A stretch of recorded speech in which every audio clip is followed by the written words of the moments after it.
Welcome to this preview of the new Service Center module, which is comprised of two key elements, a dispatch board and a work order module.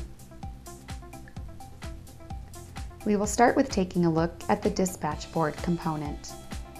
We will start with basic orientation in the center section with the colored bands and the colored strips.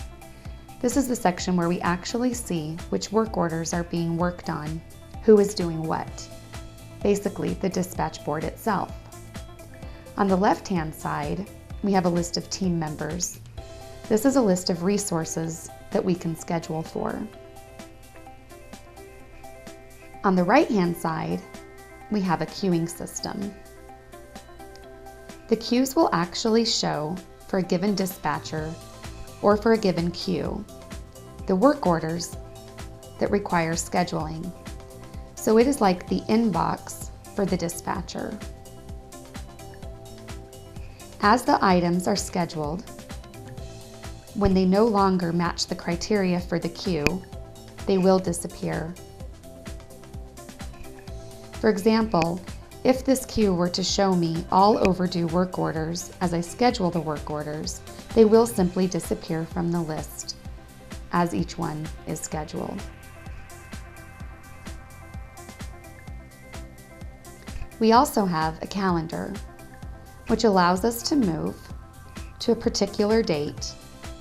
We can also scroll backwards and forwards, sort of infinite scroll, moving backwards and forwards that will allow us to access a given date. Let's jump right in and do some scheduling here. So what I can do is choose a work order. I'm just going to click on that. What you'll notice is that the work order has defaulted to a particular length, around 6 or 7 hours. If I open up the work order, we can see that the duration has been set to 8 hours. Therefore, it was scheduled automatically on the dispatch board for 8 hours. The work order has a name and a number,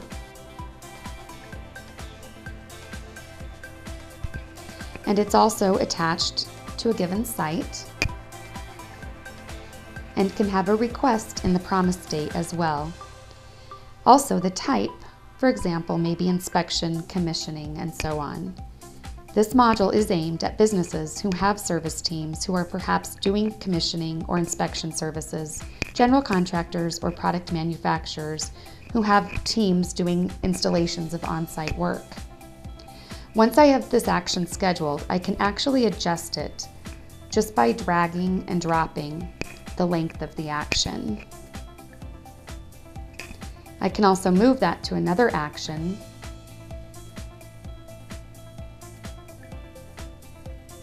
or to another resource as well.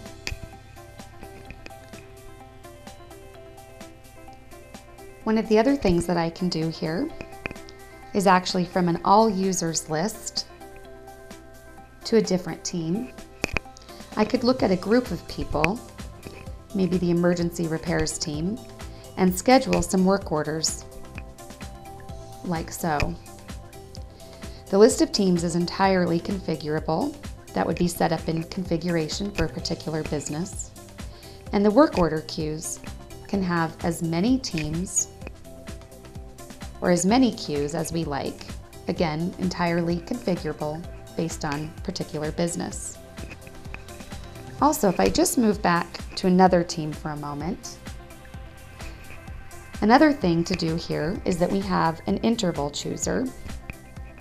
So if I just bring this right side down, what we can see here is that we have 15-minute intervals showing. So we get a sort of high resolution view of what's going on. I can move up to a 30-minute view, and I could also view 1 hour at a time, 2 hours, or even half a day. We can move in and out in terms of resolution for seeing how and what period of time, depending on what the dispatch agent is doing. We can also increase the number of resources visible for.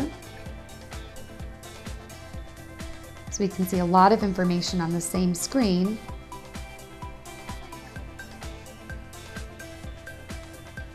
or I can actually drop that right down to see how many work orders I have access to.